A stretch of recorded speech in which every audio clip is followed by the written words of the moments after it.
Ranga மதிர whistle பறக்கவே.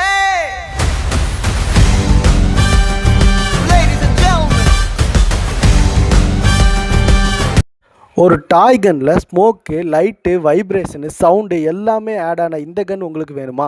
இப்போ நம்ம கடையில் ஸ்டாக் அவைலபிள் இருக்குது. இந்த கன்னில் நம்ம நார்மலாக யூஸ் பண்ணுற வாட்டர் ஆட் பண்ணி ஸ்மோக் எஃபெக்ட் கொண்டு வர முடியும். வாட்டர் தீர தீர இதில் நம்ம வாட்டர் ஆட் பண்ணிக்கலாம். இந்த கன் உங்களுக்கு வேணும்னா மேட்டுப்பாளையத்தில் இருக்க நம்ம மஜித் ஸ்டோருக்கு வாங்க.